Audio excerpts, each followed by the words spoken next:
Hello learners of all ages, my name is Mr. Montgomery. I teach 4th and 5th grade math, and today we're going to be talking about common factors in products. Now remember, factoring is all the different ways that we can multiply to make that number. And it's going to help us when we do something called cross simplification, which we've come across in previous lessons before this. But I have 10 times 1/4. Well, we know that we need to put our whole number over 1 in order to make two fractions. That way we can multiply them together. Now, I could just multiply straight across.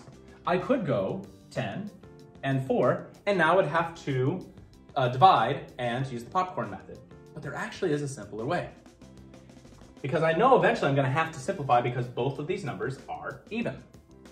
Well, I see that I can cross multiply, well, not here. 1 and 1, you can't really cross simplify, but I'm looking at 10 and 4. They're both even numbers. I could divide both of them by 2. Now, is there a higher number that I could divide both of them by? 4, I would have 1 and 4 and 2 and 2. And 10, in order to make 10, I have 1 and 10 and 2 and 5.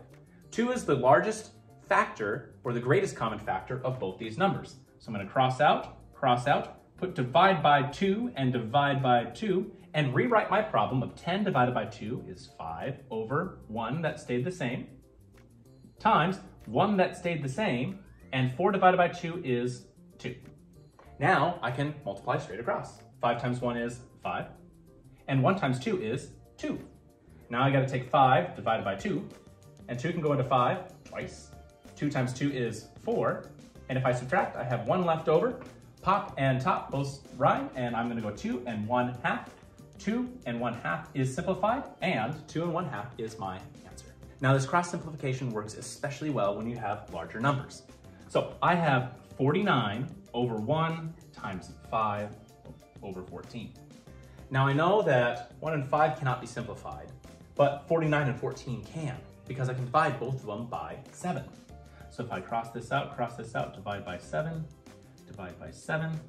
and I'm going to be writing my new fraction down here. 49 divided by 7 is 7, 1 stayed the same, 5 stays the same, and 14 divided by 7 is 2. Now, if we take a look at this problem compared to this problem, I don't know any 5th grader that would take 45 times 5 and rather do that than taking 7 times 5. So we're going to be taking 7 times 5, which is 35, and 1 times 2 is 2. We're going to take 35 divided by 2, and 2 can go into 3 one time.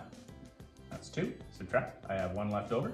Bring down my 5, and 2 can go into 15 7 times, which is 2 times 7 is 14. I have 1 left over.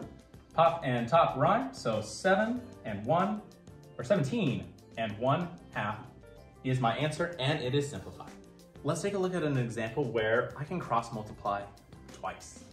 So I'm going to be looking here and here. Well, 30 and 20 can be cross simplified by 10. So I'm going to be dividing by 10 here and divide by 10 here. And 15 and 45 can both be simplified by 15. So I'm going to be dividing by 15 here, and I'm going to be dividing by 15 here. So now I need to rewrite my problem, starting with my 2 sets and my multiplication, starting from the top. 30 divided by 10 is 3. And 45 divided by 15, let's see, 15, 30, 45, that's 3. All right, 15 divided by 15 is 1, and 20 divided by 10 is 2. So now I have 3 over 3 times 1 over 2. So 3 times 1 is 3, and 3 times 2 is 6. And I have 3/6, but 3/6 is not simplified because I can divide 3 by 3 and also 6 by 3. So I'll divide by 3 to simplify. 3 divided by 3 is 1, and 6 divided by 3 is 2. 1/2 is my answer. All right, my 5th grade friends, if you take a look at page 133, you will see that we're going to be doing practice problems number 3 and number 8. The directions say, write the product in simplest form, simplify before you multiply. If you have any questions about common factors in products, please let me know when you come to class tomorrow.